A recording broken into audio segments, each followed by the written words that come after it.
জগন্নাথপুর উপজেলা বিএনপি নেতা সাদিকুর রহমান নান্নুর পিতার দাফন সম্পন্ন। আসসালামু আলাইকুম দর্শক, বাংলা টুলো নন টিভির পর্দায় সবাইকে স্বাগতম। সাংবাদিক হুমায়ুন ফরিদীর তথ্যচিত্রে বিস্তারিত দেখুন ডেস্ক রিপোর্টে। জগন্নাথপুর উপজেলা বিএনপির আহ্বায়ক কমিটির সদস্য, কলকুলিয়া ইউনিয়ন বিএনপির সাবেক সাধারণ সম্পাদক মোহাম্মদ সাদিকুর রহমান নান্নুর পিতা ১ নং কলকুলিয়া ইউনিয়নের বালিখান্দি গ্রাম নিবাসী বিশিষ্ট সালিসি ব্যক্তিত্ব মোহাম্মদ নসির মিয়া গতকাল ৮ই আগস্ট শনিবার সকাল ৬টা ৩০ মিনিটে নিজ বাড়িতে ইন্তেকাল করেন। ইন্না লিল্লাহি ওয়া ইন্না ইলাইহি রাজিউন। মরহুমের জানাজার নামাজ গতকাল বাদ জোহর ১ নং কলকুলিয়া ইউনিয়ন পরিষদ প্রাঙ্গণে অনুষ্ঠিত হয়। জানাজায় স্থানীয় গণ্যমান্য ব্যক্তিবর্গ, রাজনৈতিক নেতৃবৃন্দ, বিভিন্ন সামাজিক ও রাজনৈতিক সংগঠনের ব্যক্তিবর্গ সহ বিভিন্ন শ্রেণী পেশার বিপুল সংখ্যক মানুষ অংশগ্রহণ করেন। জানাজায় উপস্থিত ছিলেন ১ নং কলকুলিয়া ইউনিয়ন পরিষদের সাবেক চেয়ারম্যান আলহাজ সিরাজুল ইসলাম, জগন্নাথপুর উপজেলা বিএনপির আহ্বায়ক আবু হুরায়রা সাদ মাস্টার, যুগ্ম আহ্বায়ক হাজী আব্দুস সোবহান, সিনিয়র সদস্য জগন্নাথপুর প্রেস ক্লাবের সাধারণ সম্পাদক সানোয়ার হাসান সুনু, কলকুলিয়া ইউনিয়ন পরিষদের panel chairman Abdul Hashim, BNP নেতা জাবেদ আলম কুরেশি, ইউনিয়ন বিএনপির আহ্বায়ক আনিসুর রহমান তুতি, যুগ্ম আহ্বায়ক কামরুজ্জামান, আব্দুস সালাম, হুমায়ুন কবির, জগন্নাথপুর সাংবাদিক ফোরামের সহসভাপতি সাংবাদিক হুমায়ুন ফরিদী, জগন্নাথপুর উপজেলা যুবদলের যুগ্ম আহ্বায়ক জহিরুল ইসলাম লেবু সহ স্থানীয় বিএনপি নেতৃবৃন্দ ও বিভিন্ন শ্রেণী পেশার লোকজন। জানাজা শেষে পারিবারিক কবরস্থানে মরহুমের দাফন সম্পন্ন করা হয়। তার মৃত্যুতে জগন্নাথপুর উপজেলার রাজনৈতিক ও সামাজিক অঙ্গনে শোকের ছায়া নেমে এসেছে। স্থানীয় বিএনপি নেতৃবৃন্দ মরহুমের রুহের মাগফিরাত কামনা করেন এবং শোকসন্তপ্ত পরিবারের প্রতি গভীর সমবেদনা জ্ঞাপন করেন।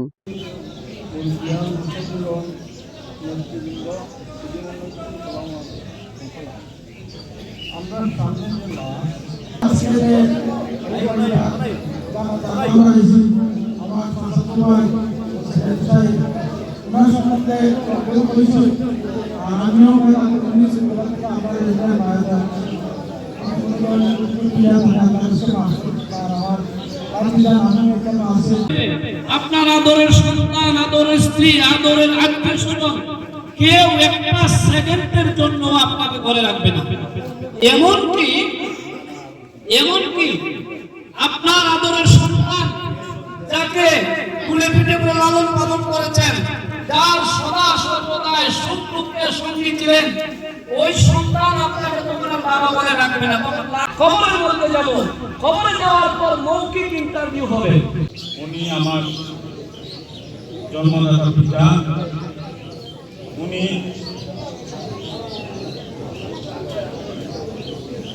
আজকে দুনিয়ার মায়া ত্যাগ করে আমাদের দেখতে পারি চলে গেছে।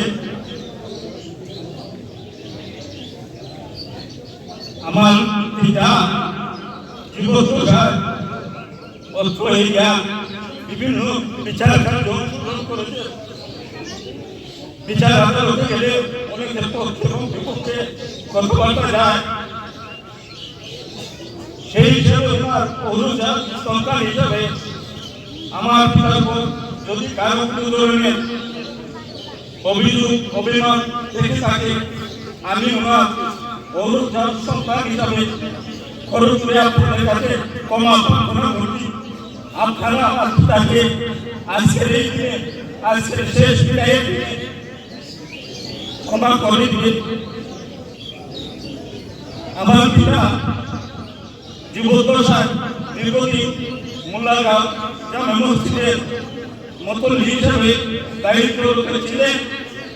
এখানে পঞ্চায়েতের লোকজন যারা আছেন তাদের কাছে বলবো, মানুষ মাত্রই ভুল ত্রুটি উঠতে জন্য সকলে যেমন আমাদের প্রত্যেকেরই ভুল ত্রুটি আছে, সেই হিসাবে আমার পিতা যুবদশায় এই অঞ্চলের মানুষের সাথে চলাফেরা করতে গিয়ে যে জায়গায় ভুল যাত্রী যাই করে থাকেন না কেন, আমি ওনার অনুযায়ী সন্তান হিসাবে সবার কাছে করতে ক্ষমা প্রার্থনা করি।